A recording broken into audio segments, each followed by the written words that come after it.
Hey guys, what's up? Imaya here, the psycho-spiritual therapist, and today I want to talk about something that's just really funny and really fascinating. Because we're all running around saying, to just be yourself. That's like the whole hype right now. And while that is true, there's a caveat to this.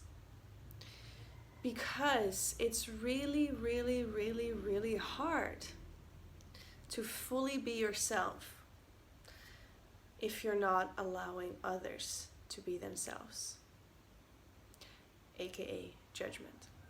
So, we have this big wound, this really, really big wound. Part of the sacred wound of being human is that we're afraid to be ourselves because we're afraid we're not going to be accepted, and not being accepted equals death, or at least to the primitive part of our being. And so all of this stems from our, historical tribal culture, where we were living in a lot of fear of survival. What does fear do? Fear closes your mind. Fear separates yourself from the world. It's like, okay, I need to protect myself, and therefore I need to make sure, like, who's on my side. There's all this kind of assessment going on. So it's not based on integration, on wholeness, on unity, on love, on integration. So fear separates, fear divides.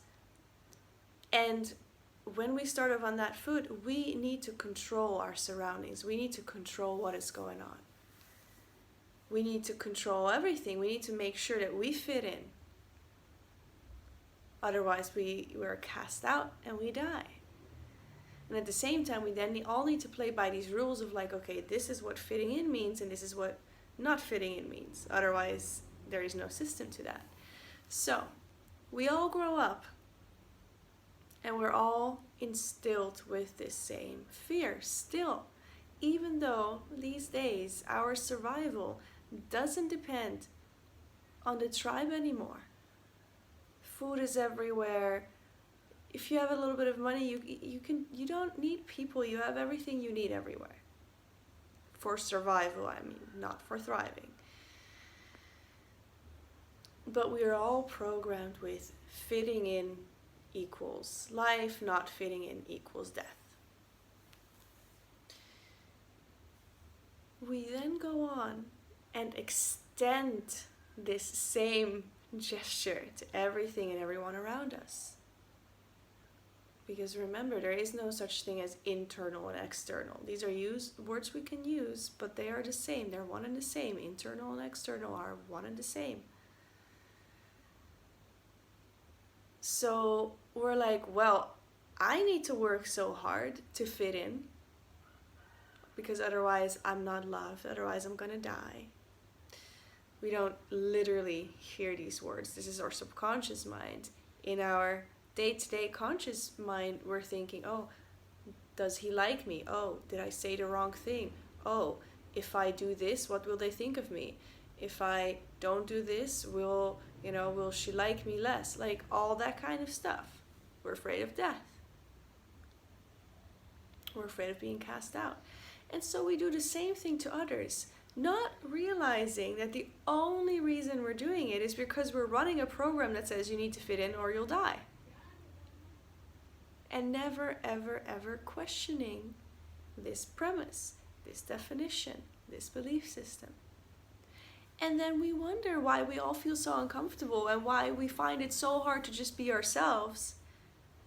Or we are ourselves and we're constantly afraid of other people not approving of us. High levels of anxiety and social anxiety and stress and worry. And something really amazing that astrology showed me when I started looking into my own chart and then doing a lot of the charts of the people around me, I just saw, like, hold on. Let's take, for example, the mind. In astrology represented, at least the thinking mind, by Mercury. My Mercury is in this sign and it's in this house and it's making these aspects. Yeah, that's how my mind works. Exactly, it's all right here. But then you look at another person's chart and it's completely different. And that goes for every area of our life. Our love and relating style, our sexuality, our money, our philosophies.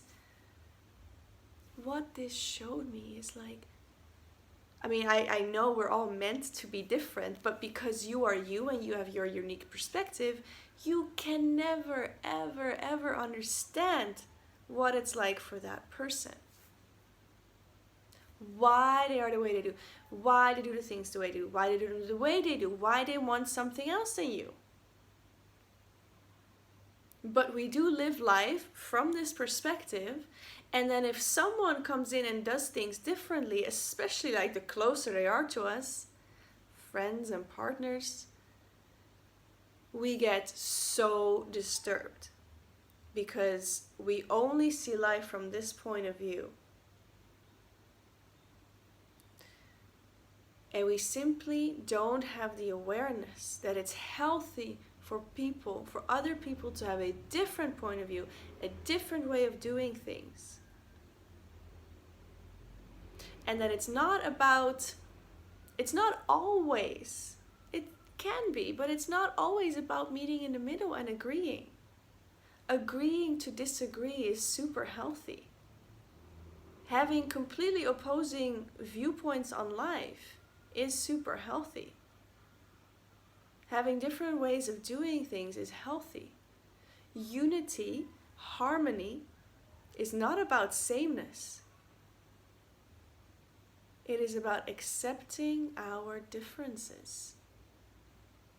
So back to astrology, this is simply something that I saw, like, okay, from birth it was already determined we were going to do things differently. So then it doesn't make sense for me to say, well, this is what I need and this is how I want life.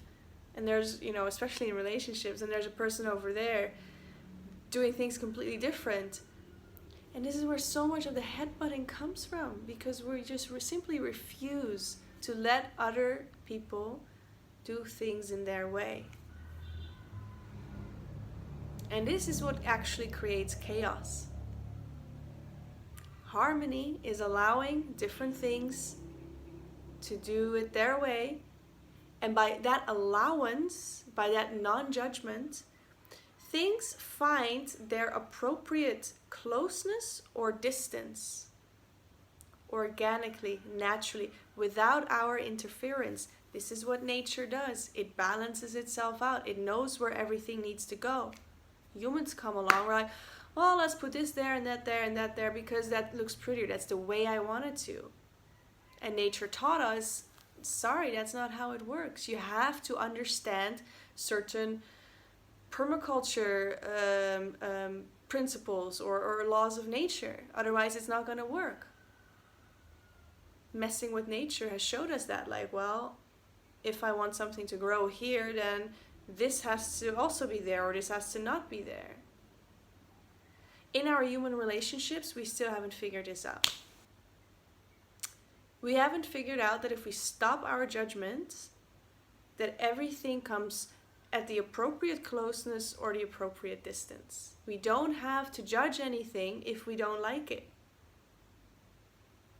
Because you can't judge anything outside of yourself without you being in a state of judgment, which is a really low vibration, which is why you suffer. It's one of the many reasons why, but a prominent reason of why we suffer, why we feel miserable, why we have a hard time loving and accepting ourselves and truly being ourselves, regardless of what others are going to think. Because we are still saying to ourselves, if someone is themselves, you're going to be judged. Why? Because that's what we do.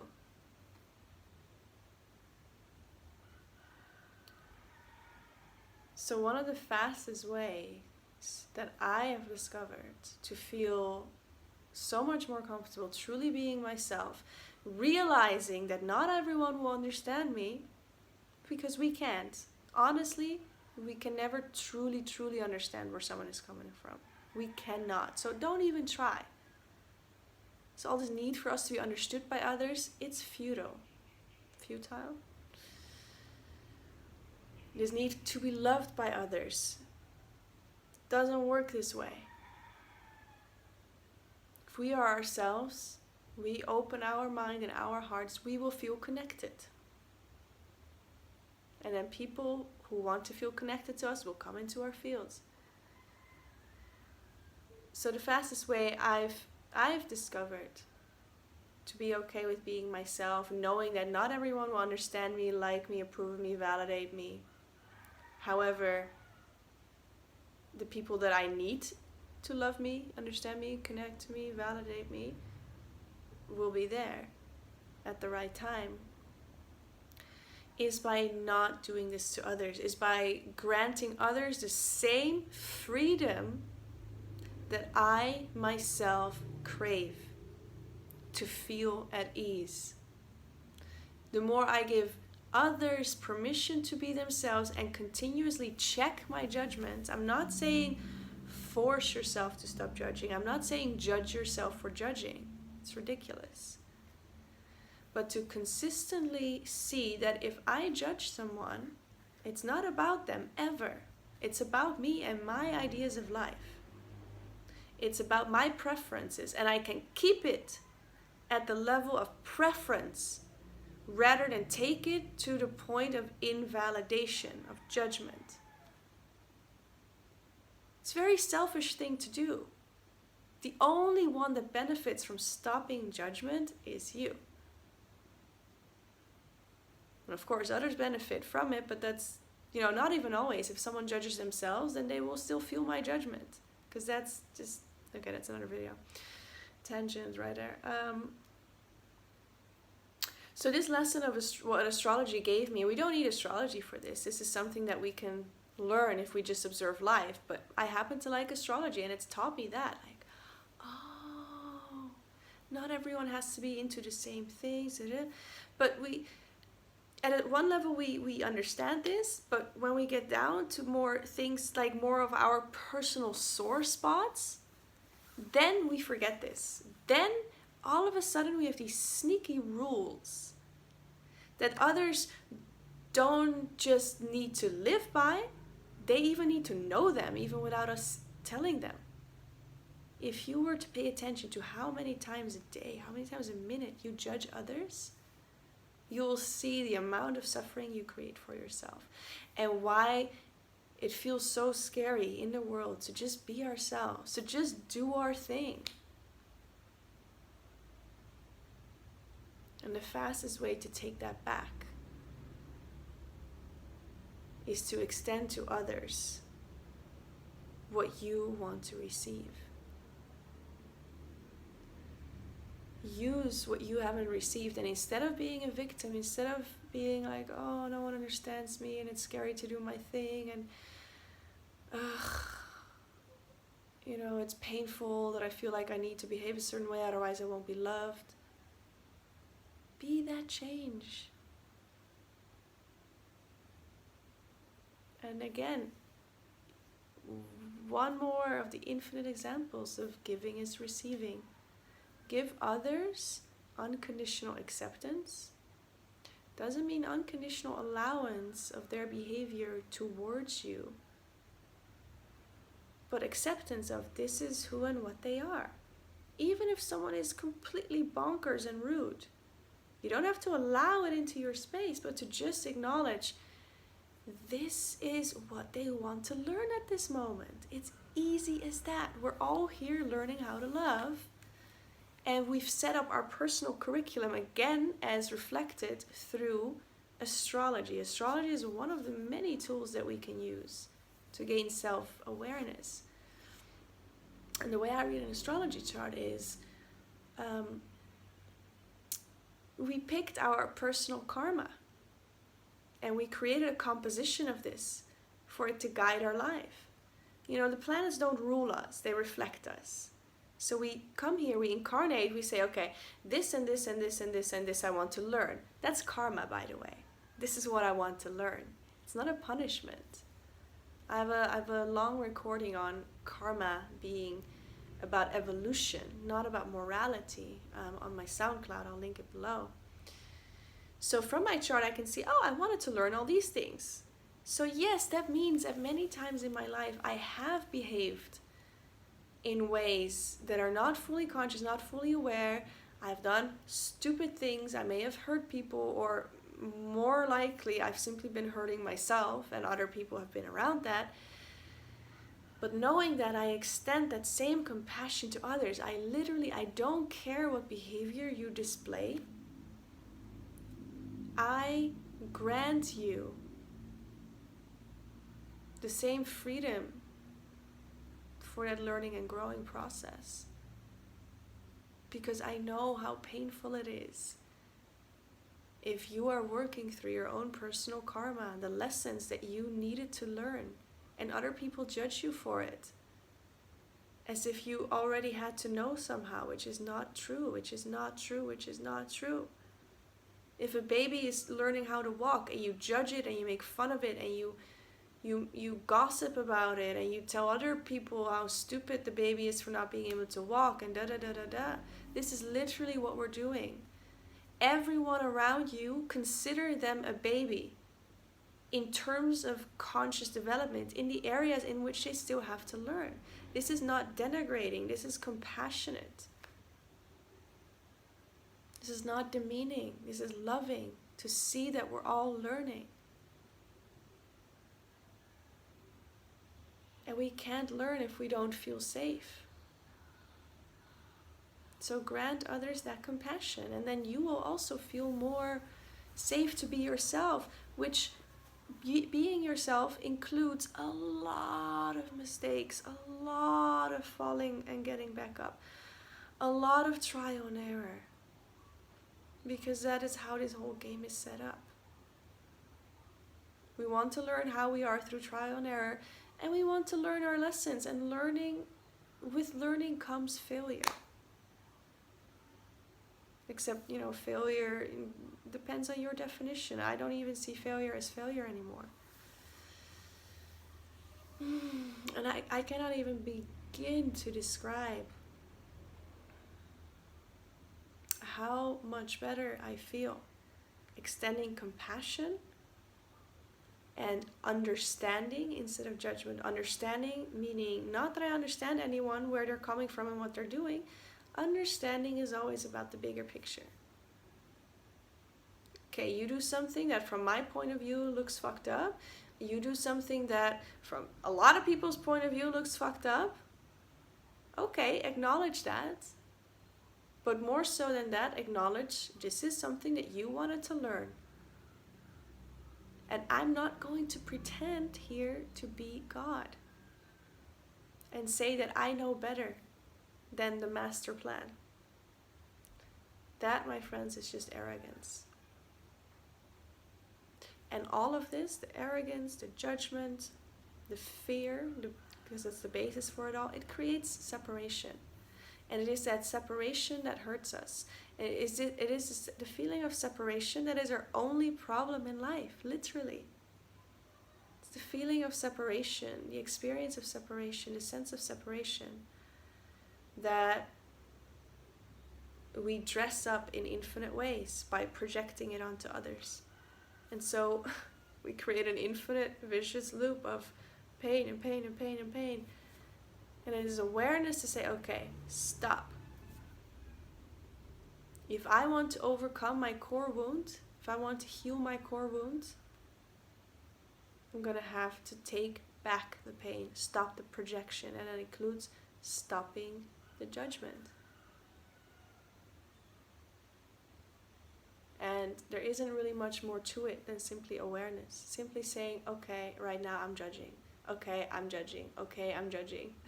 If you take this serious, you'll be saying that hundreds of times a day. Okay, I'm judging. Okay, I'm judging. Because that simple sentence will start to show you it's not about them. It's not, oh, they are bad. Oh, I'm judging them for being bad. I'm judging them and saying that they're bad. It shifts something. It takes it back. Alright guys, thanks for tuning in. See you in the next video. As always, if you want more, go to imayasabina.com/subscribe. Find me on social media and all that. And see you in the next video.